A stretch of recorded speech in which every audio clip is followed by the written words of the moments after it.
nabasa niyo naman kung ano yung title ng video na to. Samahan niyo ako, mag-unbox tayo nito Samsung Galaxy S10 Plus. Tingnan natin kung ano yung mga included or kasama sa loob ng handset at experience natin gamitin yung mismong handset. So, keep on watching guys. Open na natin siya. Oh, mapala yung box. Parang yung normal lang na mga Galaxy family. So, black yung box niya. Tapos silver yung lettering ng kung ano man yung handset. So, okay. So, open na natin siya.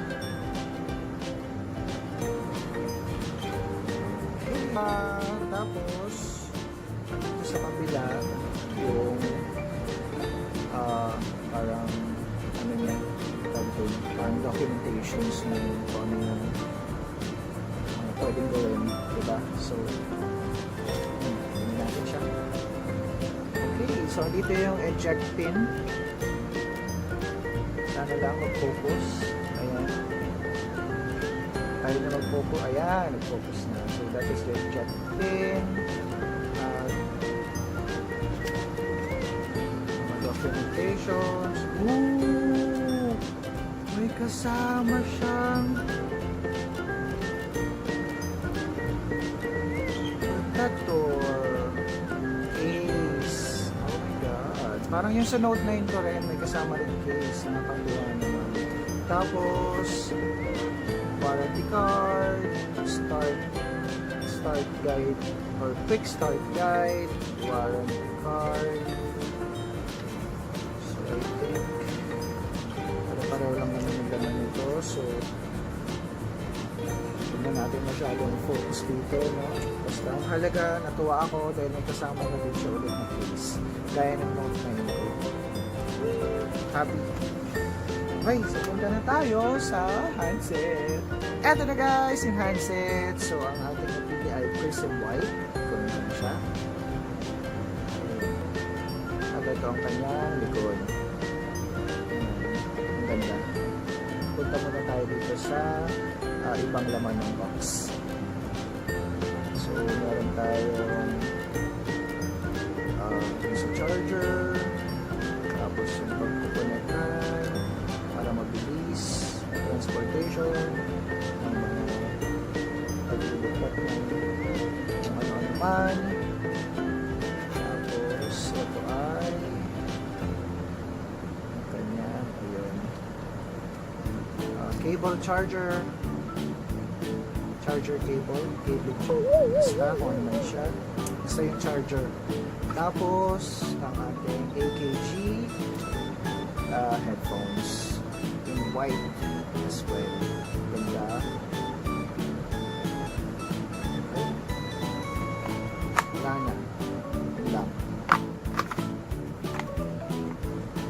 Oh, yun pa rin pala yung mga sizes nung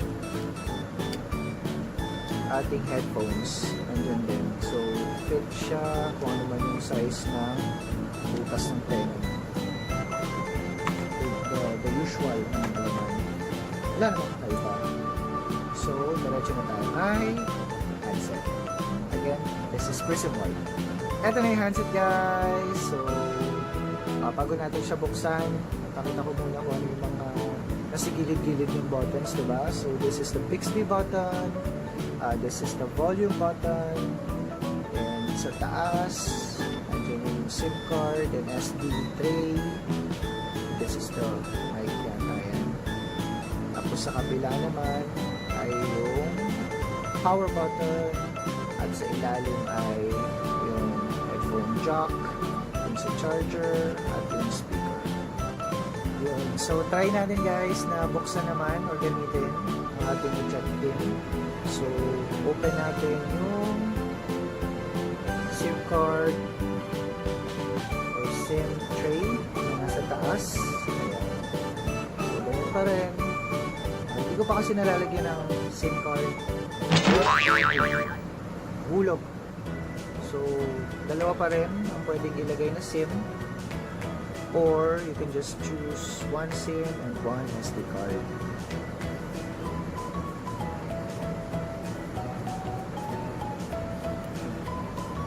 Yan.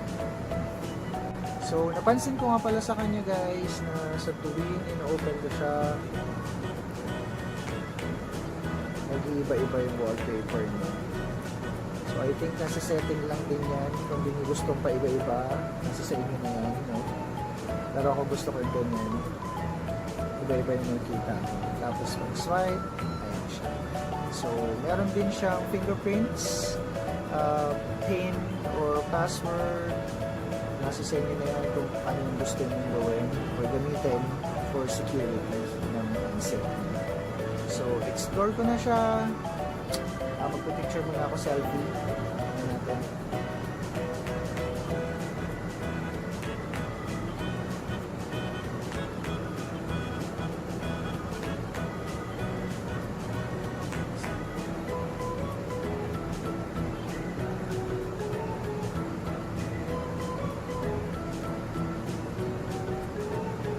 Saan na?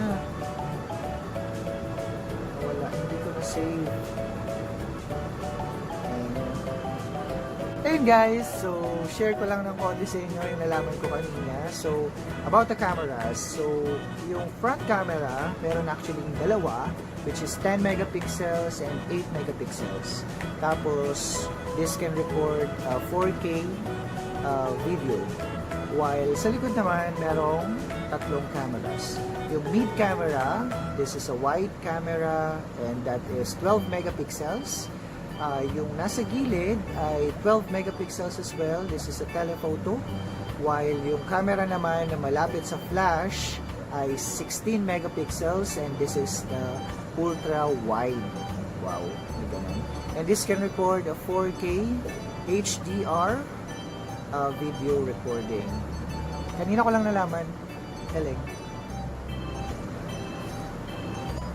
Ayun guys, thank you sa pagsama nyo sa akin sa pag-unbox nitong Samsung Galaxy S10. And again, there will be some other videos na i-upload namin about the comparison sa Note 9 at sa S10 Plus. And thank you for watching. Don't forget to subscribe to our channels, Bonjo TV and Bonjo Vlogs. Kita-kits tayo sa mga susunod na videos. Bye-bye! Ulit.